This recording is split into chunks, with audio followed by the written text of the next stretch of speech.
Sorry. Statement from Coach, and then questions for the players first. What an awesome atmosphere. So proud of Lady Raider Nation. I want to thank them so much for coming out and just embracing a great basketball game. Mississippi State is a really good program. Obviously, I think Sam does a fantastic job. He's got so much history and tradition and success, and you know, we expected it to be a great game. I thought our kids responded really, really well. Mississippi State definitely threw the first punch in the first quarter. But I thought our kids and our staff adjusted so well, especially in the second quarter defensively. I thought Snutta was the difference in the second quarter defensively because she was rebounding the basketball at a really high level against some bigger opponents. I thought that Bailey took over in the second half, and I thought Jalen started us off in the first quarter. So such a team effort. Jada Malone had a great outing. She's just had a different look about her the last couple of practices and days, and just really proud of this team and their effort, their togetherness, and their fight, because that wasn't the prettiest game. I would say that we didn't play great, but we played tough enough to win, which was great, which Coach McCaslin would be proud, right? Toughest team wins. Jalen, you scored all but 3 of your points basically in the paint or around it against a team that likes to block shots. It's one of the best shot blocking teams in the country. Can you just talk about your approach tonight going in there with toughness?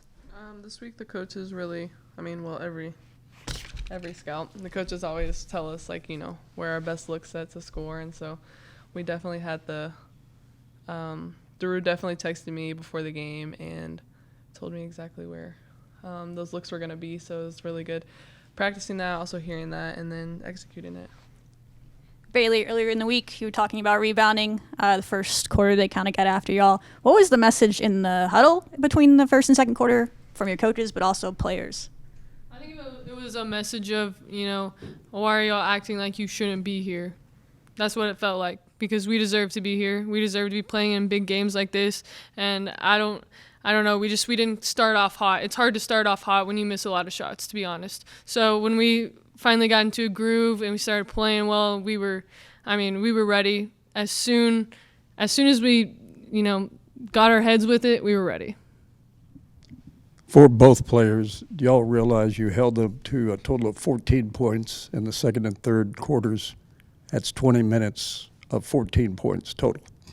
Like Coach said, this wasn't a very pretty basketball game, but it was a defensive game.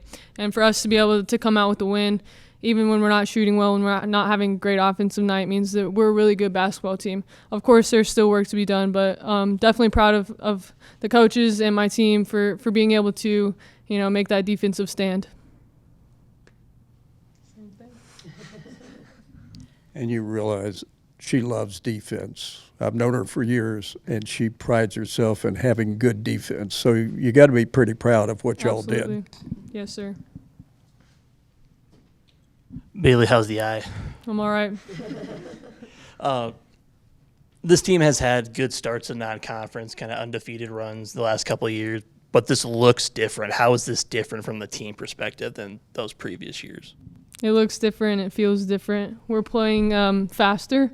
We're playing more together. I mean, I don't know if you guys noticed, but when we're on the court, we don't have many miscues of going back door or, you know, messing up like that. We have really good chemistry. That's something that we haven't always had in the past. So it's nice to be able to play with people who know where you're going to be at before maybe even you know yourself. And that all starts with Gemma being at the point. She's an excellent facilitator and puts us in really good spots to be successful. What was said between that first and second quarter? I mean, it was pretty evident that Coach Gerlich was getting on to y'all. She was very vocal during those periods. What were kind of the mentions that she was giving y'all during that time? Be tougher. It's pretty simple. Be tougher. Get rebounds. Make shots. Do all the little things. And then she mentioned Snutta earlier, but coming off the bench, just kind of what has that done for y'all to have someone so electric be coming off the bench for y'all?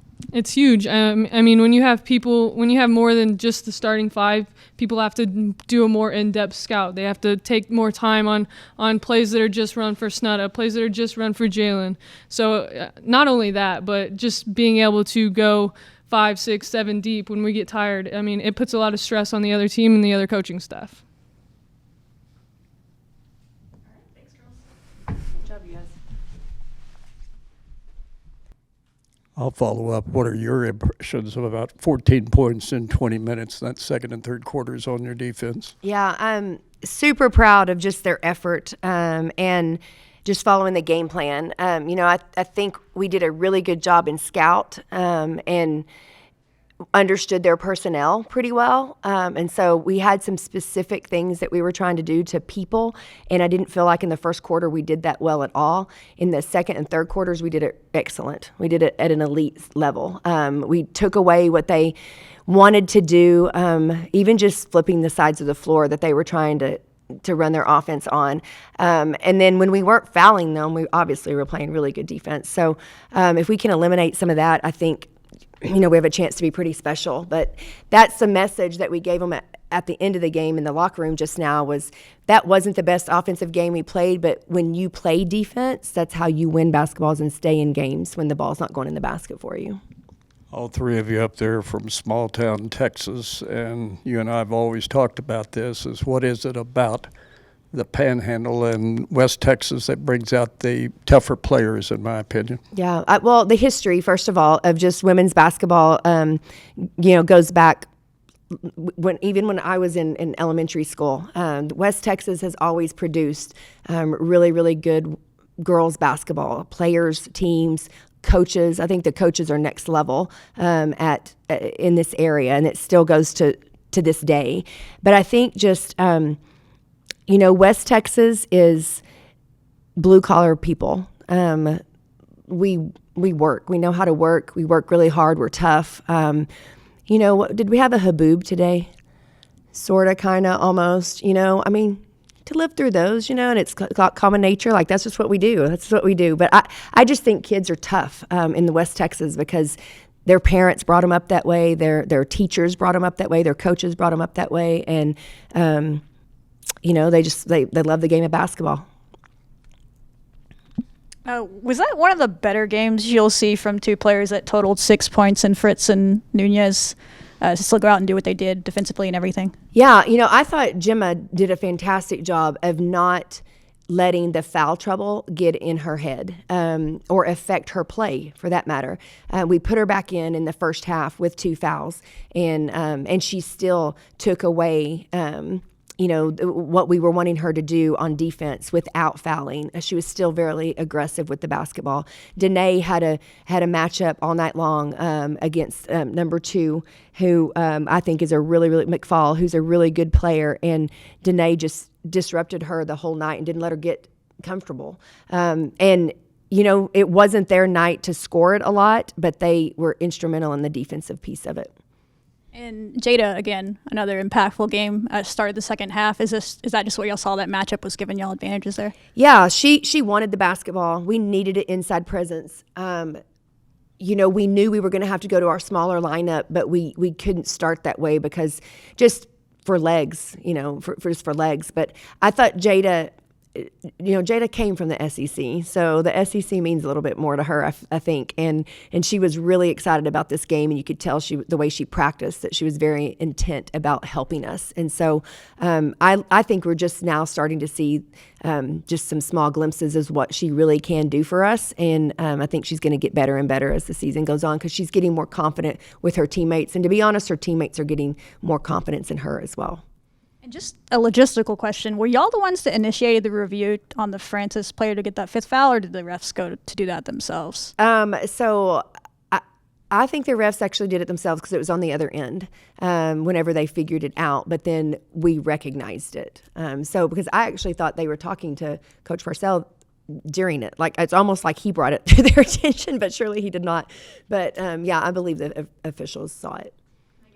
Rules-wise, there's no way to take away a basket at that point, is what they tell you. Right. Yeah, and you saw they got to sub in you can't take points off the board, but they also got to sub in their best shooter to shoot her free throws. So because she'd just gotten fouled, so tough. Could have been tough. Yeah. Speaking of toughness, now y'all head on the road. What's the message to the team to not have a letdown after this great stretch at home? Yeah. I just told them in in the locker room that we're going to celebrate tonight because this was a huge win, but we have a quick turnaround. And New Mexico, to me, is a trap game because they are a really, really good basketball team. And that's probably not even appropriate for me to say because they're having a great year. I think Mike does a great job. Playing at the pit is difficult in itself, but I do think it's a challenge that we need, and we're going to have to see how quickly we can turn around, get our legs back under us, learn to scout. They play super fast, so that's a thing that we're going to have to really be mentally tough and make sure that we can play through some fatigue. Kind of the same thing I asked Bailey, but this looks like a different team, and you guys have had good non-conference starts before, but the competition's a little different than some of those other ones. How is this different from your perspective on what this team is and what it can still achieve down the road? Yeah, I mean, first of all, I think our roster is different, right? I mean, we've added some key pieces that certainly help us. I mean, we've got a lot of scoring opportunities on the floor, options on the floor, and so just that in itself is different. But we're also a really good defensive team that they're just connected. Even from this summer, which was all planned, right? It was premeditated that we knew going to Germany was going to give us an advantage early. We knew that it was going to give us an advantage with all of our new kids of just playing with us and practicing. So that in itself fast forwarded the chemistry building. And so our chemistry, as Bailey said, is really, really good right now. We've got a lot of unselfish players. They want to share the ball. They want to compete. They want to win. We have 9 seniors who want this is their last year. They want it to be the best year that they've played all, in the 4 or 5 years that they've gotten to play collegiate basketball. So their goal is all the same, and they're not willing to have distractions or obstacles or drama or whatever it might be to keep them from reaching it. I think as far as the schedule goes, this has been a work in progress. I mean, every year we've tried to schedule up a little bit more. And, last year we went and we played Florida State early. We played Washington State. We had, I can't remember all the teams, but we scheduled up last year. But this year particularly, we wanted to play some home and homes. We wanted to get some SEC schools on our home floor. We wanted to play some ACC schools. And to be honest, when we were going to Frisco, I think that's going to be a really good challenge for us as well. And you don't really know who you're going to play when you get into those tournaments, but that we're going to play some athletic teams there as well. So I think it's just different by design because we're trying to build up to improve our resume to give us an opportunity, but also the roster we've just got the right kids. We've recruited the right kids. We've retained the right kids, and I can't say enough about our staff. Our staff's energy is fantastic. Our togetherness is fantastic. We really, really work hard as a staff at trying to. They really understand the vision. And I think they really are bought into it, and I'm really excited about that and grateful. You mentioned the importance of your assistant staff tonight and then just overall throughout the season. But in a game like today, how do you differentiate their communication responsibilities with players based on which players need what type of coaching? Like Coach Walters is our defensive guy and Drew's our offensive guy. So it really does, not that they don't talk about offense and defense, amongst one another, whether it's theirs or not. But it really is just great communication. I mean, what we see, we coach. And, I let my coaches coach. I always have. And they're coaching their asses off right now. And I'm so appreciative of that. This was Jada Williams' scout, and I thought that she killed it. I thought she did a fantastic job with it. Katera is the coach of Snudda and Jalen. That's pretty nice, right? It's a pretty nice little position group she's got there. And she's doing a fantastic job with them. And I think we're just all really connected. We've worked hard in the off season to get to know each other really well and to get our chemistry at the same point as the players' chemistry is. You talked about how this game was kind of personal for Jada because of that SEC tie. Was it like that for Snudda at all, especially Mississippi? 100%. Yeah, 100%. And I would say Snudda had a different look in her eye, too, in preparation. That's what happens when you get in the transfer portal. That happens. You're going to have some opponents that you've got some commonality with, and I loved that Snutta was so focused and wanted to play really well and competed. She knew a couple of the girls on the other team. She actually visited there before she came here, so I know that she wanted to perform really well. And then is there just one thing specifically that you would say was the difference between the first quarter and just the other three? I think just our toughness. I think our kids settled in and followed the game plan, and they were really, really tough. They rebounded it well. Rebounding was the key. I mean, that's all we talked about the last 2 or 3 days is rebound. And the way we rebounded it, they had 5 offensive rebounds at halftime, but they had 3 in the first possession. And so for them to end up with only 6 offensive rebounds, I think is a huge testament to our kids just buying into that and fighting on the boards. And I think they just toughed it out. All right. Thank you, guys. Good to see you.